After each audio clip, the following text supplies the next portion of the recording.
script was sent to me, but Peter was already on board, so that was a good sign. And Sean Penn was one of our producers, so that was a good sign. So immediately I knew there had to be something here. A lot of times when you get a script cold, you're going into it totally blind. But seeing those two names really sort of put my mind at ease.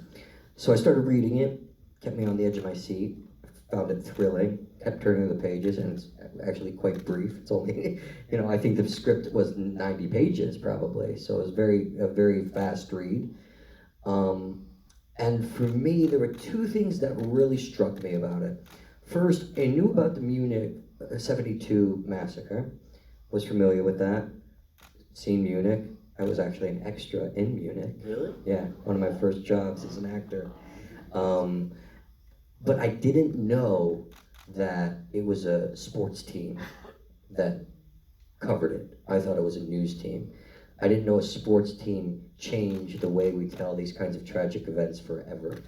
But also the story of Jeff in the center of it as this, young, ambitious producer who's kind of being pushed and pulled by these two men, a legend like Rune, who he wants to impress to advance his career, and then a mentor in Marvin who is kind of the voice of what journalism is supposed to be.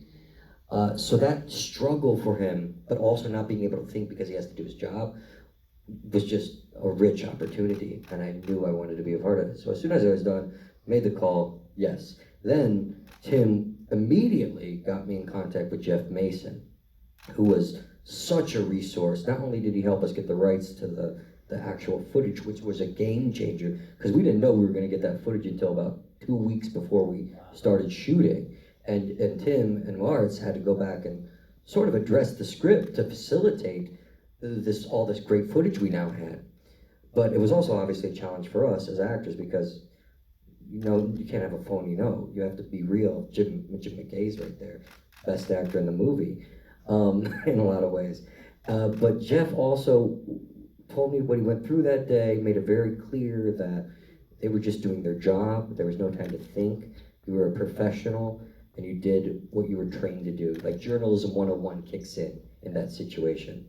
But he also, like Tim said, got me into control booths at CBS Sunday Sports, at Madison Square Garden, and I think a lot of the times they thought I was just there to see sports games for free, which I was, but I was also learning at the time, so it was really nice.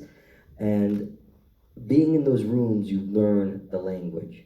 It's a very specific language. It's a shorthand, and anyone who's been in those booths would see through it if we didn't hold ourselves to 100% authenticity to what they go through. And those couple months of research really gave me the foundation, and that wouldn't have been possible without Geoff Mason.